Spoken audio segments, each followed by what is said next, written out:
আজকে সকালে ঘুম থেকে উঠেই দেখি একদম বাংলাদেশে যখন ভরপুর শীত পড়ে, চারিদিকে একদম কুয়াশায় ভরা, ভাপা পিঠা খেতে হবে ধোয়া ওঠা সেই রকম একটা আমেজ। আসলে প্রবাস জীবনে এত ব্যস্ততার মধ্যে আয়েশ করে পিঠা বানিয়ে খাওয়া না হলেও প্রতিদিনকার রান্না বান্না খাওয়া দাওয়া টুকটাক কোনো না কোনো ভাবে চালিয়ে নিতেই হয়। তবে মেয়ে মানুষ যেভাবে সংসারের যত্নটা করতে পারে, পুরুষ মানুষের হাতে একদিন ছেড়ে দিবেন তো কি যে অবস্থা হয়। চলুন আজকের পুরো ভিডিওটা তাহলে দেখে নেই। আমি আপনাদেরকে আজকে একটা অবস্থা দেখাই, দেখেন। আমি যদি একদিন একটু কাজে ব্যস্ত থাকি, দেখা যাচ্ছে অফিস থেকে আসতে আমার লেট হয়েছে, তো রাত্রে খাওয়া দাওয়ার পরে তারা কিভাবে সব জিনিসপত্র এলোমেলো করে রাখে দেখেন। গতকালকে আমি বাসায় আসতে লেট হয়েছে আমার, আমি বাসায় এসে রাত্রে আর ডিনার করি নাই, তো এখন অবস্থা হচ্ছে এই যে এগুলা। আর এই সব আমাকে আজকে সকালে মানে রান্না শুরু করার আগে কিচেন ক্লিন করতে হবে, এই হচ্ছে অবস্থা। বাসায় পুরুষ মানুষ থাকলে কি করে রাখে দেখেন। যাই হোক, আর কিছু করার নাই, পুরুষ মানুষ তো আসলে মেয়েদের মতো অত গুছায় কাজ করতে পারবে না, স্বাভাবিক। তো আমি হচ্ছে এটা রাত্রেই ঘুমানোর আগে ভিজায় রাখছিলাম, এনে 2 বক্স মগজ বের করে রাখছি। তো এখন আমি সকালবেলা করে রান্না বসায় দিব।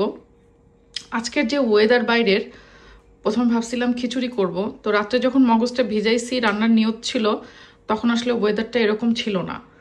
তো যেহেতু আসলে ভিজায় রাখছি, কিছু করার নাই, তো ওই জন্য খিচুড়ির প্ল্যানটা চেঞ্জ করে আমরা মগজ ভুনাই আজকে করব। আমি যদিও খিচুড়ি প্রেমী, আজকের ওয়েদারটা খিচুড়ির জন্য পারফেক্ট ছিল, বাট ইটস ওকে। আসলে এইটাকে আমি আবার ফ্রিজে আবার ঢুকাবো, এটা দরকার নাই। তো যেহেতু এটা ছেড়ে গেছে বরফ, এটাকে চলেন আজকে মগজ ভুনা করে ফেলি।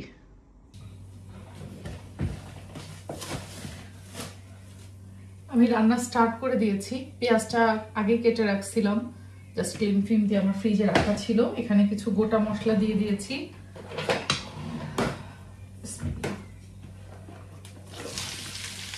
মগজ ভুনা করতে পেঁয়াজের পরিমাণটা একটু বেশি লাগবে। আমি নর্মালি মগজের খাটাখাট রান্না করি, বাট আজকে হচ্ছে খাটাখাট করব না। আজকে জাস্ট পেঁয়াজ দিয়ে ওই যে দো পেঁয়াজা টাইপের ভুনা করব।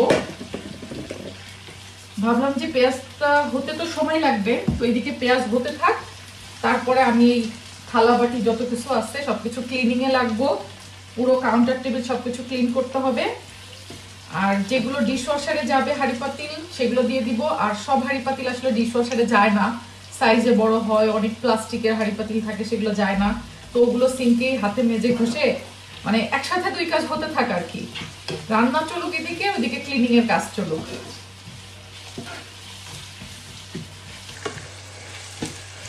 পেঁয়াজটাকে হালকা ব্রাউন করে নিব, তারপরে মশলা দিয়ে কষাবো। ভাবছি একটু মসুরের ডাল রান্না করব, একটু যে পানি ডাল আছে না, হালকা একটু 5 ফোড়ন ঘি বাগার দিয়ে পানি ডাল করব, কারণ ওই ডালটা আবার আমার দেবর খুব পছন্দ করে, আমার হাতের এই ঘি দিয়ে বাগার দেওয়া ডালটা। তো মাঝে মাঝে বলে, ভাবি হবে নাকি আপনার হাতের ওই ঘি দিয়ে বাগার দেওয়া ডালটা। ভাবলাম আজকে তাহলে একটু ডালও করে ফেলি। কয়েকবার মসুরের ডালটা ধুয়ে নিব, তারপরে সেদ্ধ বসাবো। বিসমিল্লাহ।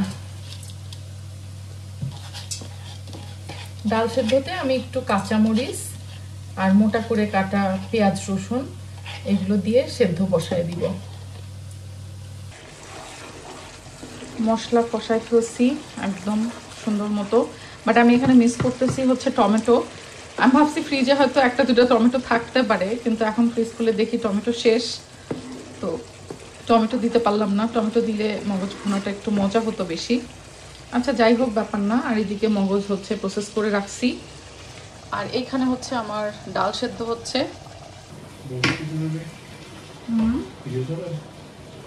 ইয়া দিতে পারেন, কেচাপ দিতে পারেন, টমেটোর বদলে কেচাপ, টেস্ট ইয়া আসবে কিছু একটা।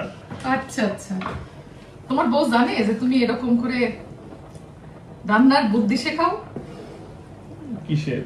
মানে এই যে কেচাপ দিয়ে না, কেচাপ দিয়ে বলতে এরকম কথা হচ্ছে যে ইঞ্জিনিয়ার মানে মনে করেন কেমনে কোন রকম ঠেকায় মেকায় হলেও বিলটা পাস করানো যায়, এই জন্য মনে করে শর্টকাট বুদ্ধি, তাই তো?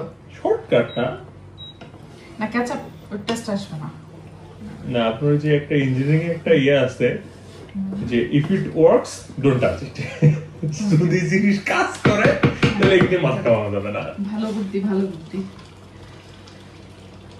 আপনার যে আমাদের গ্রামের একটা হচ্ছে রাজমিস্ত্রি আছে, ওনাকে হচ্ছে এরকম কোন একটা বাসার ওয়াল গাঁথতেছে, ওয়াল তো আপনার গাঁথার সাথে সাথে শক্ত হয় না, এটা নরম ইয়া থাকে, ওয়াল কিরকম ল্যালভাল ল্যালভাল করতেছে। তো তখন হচ্ছে যুগাল আছে, বলছে তুই পিঠ দিয়ে ঠেকা রাখা। গল্প স্বল্প করতে করতে রান্না করে ফেলছি, আর এদিকে ক্লিনিং এর কাজও প্রায় হয়ে আসছে, বেলা অনেক হয়ে গেছে, খাওয়া দাওয়া করবো। কিন্তু ডাল এখনো আমাদের বাগার দেওয়া হয় নাই, তো এখন আমরা ডালটাকে ঘুটবো, তারপরে বাগার দিব। শুকনো মরিচ দিয়ে প্রথমে রসুন বাগার দিব, তারপরে কিছুটা পেঁয়াজ কুচি দিয়ে পাতলা ডাল বাগার হবে। আর এদিকে আমি ভাত বসাই দিছি, ভাতটা হয়ে যাক। আমাদের মগজ ভুনা ডান, বাগারের প্রস্তুতি চলতেছে। আর ডালটা হচ্ছে আমি একটু হলুদ আর লবণ দিয়ে পানি দিয়ে একটু বলক উঠাই নিচ্ছি। এবার দিচ্ছি হচ্ছে পাঁচফোড়ন। আমি যাব না আর পুরো ওখানে, তোমার সাথে দাঁড়াও, একসাথে যাব। আজকে যাব না কালকে যাব, একবারে দেখা করে আসতাম আঙ্কেল আন্টির সাথেও। খাওয়া দাওয়া করে নাও ওকে। আমার বাগার রেডি, এবার ডালে দিয়ে দিব। বিসমিল্লাহ।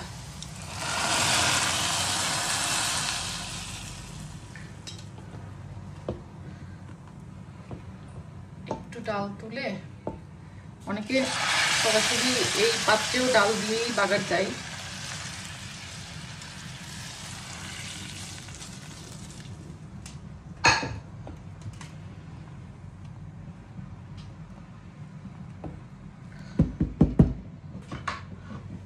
আজকে আমার বাগারে ঘি দিতে মনে নাই, ঘি দিয়ে বাগার দিব অথচ বাগারে দিতে মনে নাই, একবার ডিরেক্ট ডালি আমি একটু ঘি দিয়ে দিচ্ছি। এখন তাড়াহুড়া করে 10টা কাজ একসাথে করলে যা হয়, যাই হোক মজা হবে ইনশাল্লাহ।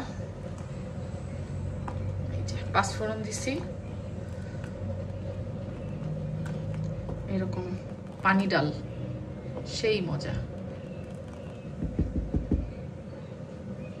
তো এই হচ্ছে আমার আজকের খাবারের মেনু, আমার দেবরের পছন্দের, আমার হাতের বাগার দেওয়া পাতলা ডাল, আর আমাদের সবারই পছন্দের মগজ ভুনা, সিম্পলের মধ্যে গর্জিয়াস। আলহামদুলিল্লাহ।